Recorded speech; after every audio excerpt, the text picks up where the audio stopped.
औज़ुबिल्लाहि मिनश्शैतानिर्रजीम बिस्मिल्लाहिर्रहमानिर्रहीम। अच्छा जी, इस वीडियो को जो बनाने का जो मकसद ये है कि जो सीएसएस का जो ऐसे का जो पेपर आया है उसको हम डिस्कस करें कि आया ये पेपर जो था टफ था, आसान था और इसकी क्या खूबियाँ थी, क्या ख़ामियाँ थी।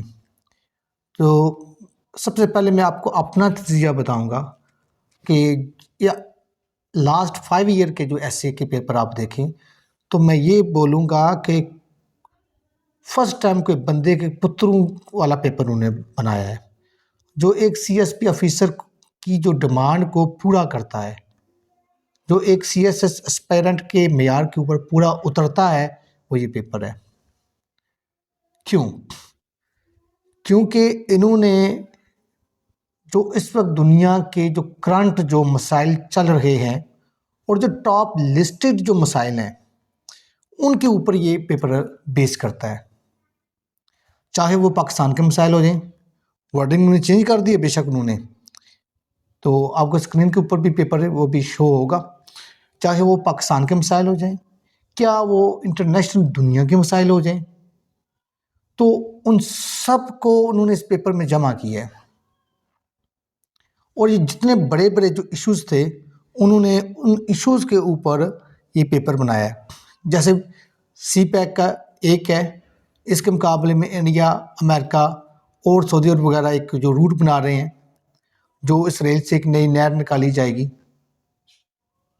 तो उस इशू को भी इन्होंने ये CPEC and Indo Middle East Europe, ये जो एक न्यू वार फ्रंट है और ये बहुत बड़ा न्यू वार फ्रंट है।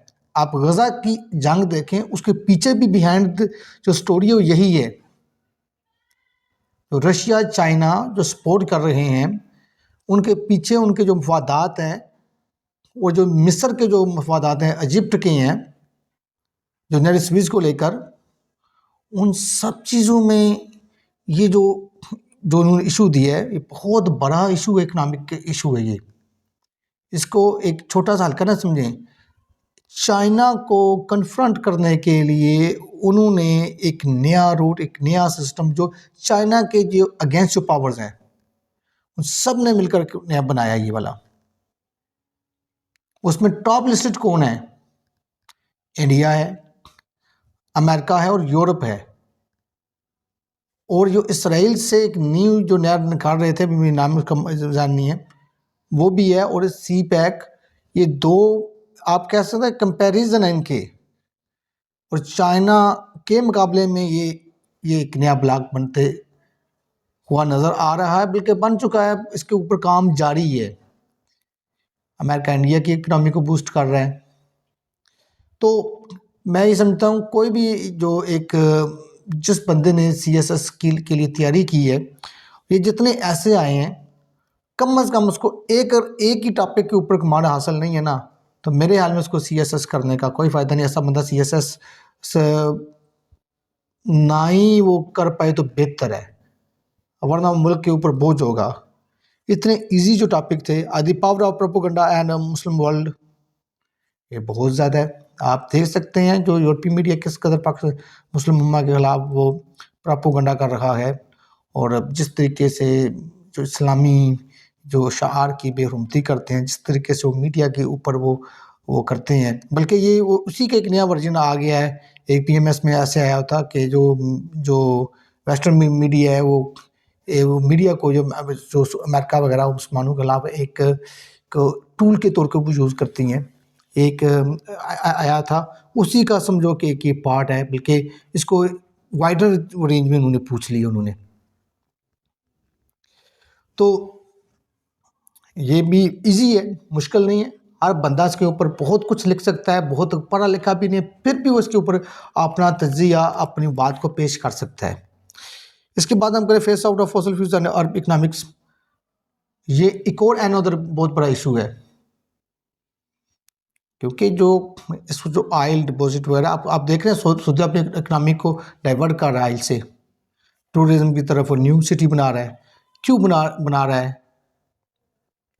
ये एक आप कह सकते हैं कि अब अरब अपनी सर्वाइवल की जंग लड़ रहे हैं और अपने आप को वो अपनी इकनॉमी को डाइवर्ट कर रहे हैं ऑयल से। क्योंकि ऑयल तो ख़त्म हो रहा है, फॉसिल फ्यूल्स जो जितने भी हैं गैस ETC उनके रिजर्व कम हो रहे हैं। आप पाकिस्तान का देख लें, हर साल पाकिस्तान के 100 क्यूबिक मीटर गैस की जो कमी पाकिस्तान वो फेस कर रहा है। दिन ब दिन पाकिस्तान में गैस ख़त्म होती जा रही है। यही आप ऑयल की हम बात करें तो ये अरब ऑर्डर का इशू है। फिर उसके बाद आप नई टेक्नोलॉजीज़ आ रही हैं, ऑयल पे डिपेंडेंसी कम हो रही है, न्यूक्लियर बैटरीज आ रही हैं, अब आना शुरू हो गई हैं। और वो न्यूक्लियर बैटरीज टोटल ये आप समझते हैं कि ऑयल को बिल्कुल ख़त्म करके रख देंगी।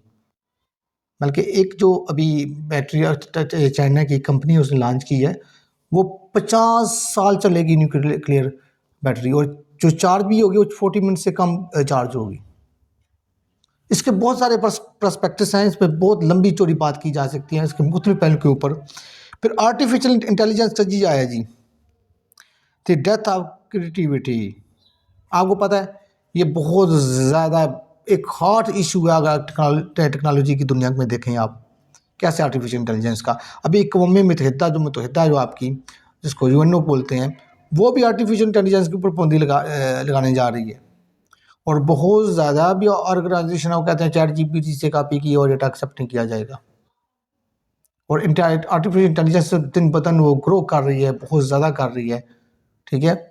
अब जो क्रिएटिविटी है, जो बंदा सोचता था, समझता था, अपनी एक चीज़ बनाता था, वो तो अब ख़त्म हो जाएगी। जैसी सी बात है, आपने एक टास्क देना, AI आपको जनरेट करके दे देगा, बात ख़त्म। आपकी वॉइस क्वालिटी है, आपके जो एक्सप्रेशंस हैं, आपकी जो क्रिएटिव थिंकिंग है वो है। तो ये कंपैरिजन का ये जो ना ये ऐसे है, दो चीज़ों के मैं कंपेयर करना है, ये है या नहीं है। और एक तरह से नहीं भी है, एक तरह से है भी है। आप दोनों आर्गूमेंट इसमें आप लिख सकते हैं। आप दोनों तरह को दोनों आर्गूमेंट को आप डिस्कस करें, आखिर में आप अपना कंक्लूजन लिखें। शुरू में अपने रहेगा आप किस साइड की तरफ है, ठीक है। ये टू बोथ वे के तरीके से इसको आप कर सकते थे। The pathway to Pakistan prosperity, तो ये मेरे हाल में हर न्यूज़ में, हर TV चैनल पे, हर सियासतदान के मुंह से इसी टॉपिक के ऊपर बात होती है। अगर ये टॉपिक आपका तैयार नहीं है, मेरे ख्याल में फिर आप कुछ सोचना चाहिए। और ये जितने जो भी है ना globalisation and national economics issues, ये हो गया, या पॉलिटिकल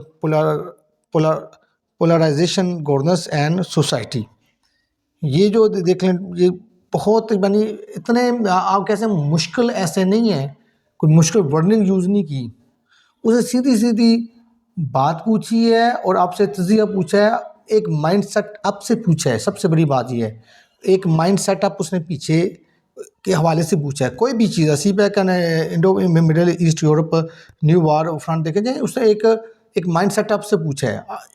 जिस बंदे ने सबसे पहले इस ऐसे को समझा होगा, अपने जो एग्जामिनर के जो माइंड सेटअप को समझा होगा कि उसने किस माइंड सेटअप से इसको बनाया है, क्यों उसने दिया है, क्या रीज़न है। अगर उसने उसकी ये रीज़न तलाश की होंगी, मैं ये समझता हूँ वो इस पे बहुत कुछ लिख सकता है। और जिसने पेपर बनाने वाले की माइंड सेटअप को नहीं जांचा कि वो क्यों दे रहा है, इसके पीछे उसकी रीज़न क्या है, वाई, ये क्यों ये उसने हमें दिया है,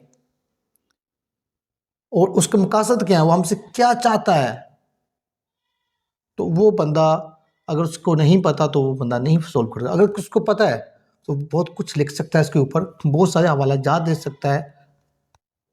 इकोनॉमिस्ट में भी आता है, फॉरेन अफेयर्स में। ये तो वो टॉपिक है जो मेरे ख्याल में दुनिया के हर न्यूज़पेपर में जो डिस्कस हुआ है। वीडियो अच्छी लगी हो, चैनल को सब्सक्राइब करना, इस वीडियो को आगे शेयर करना मत भूलिएगा। अगले पेपर को हम डिस्कस इंशाल्लाह करेंगे।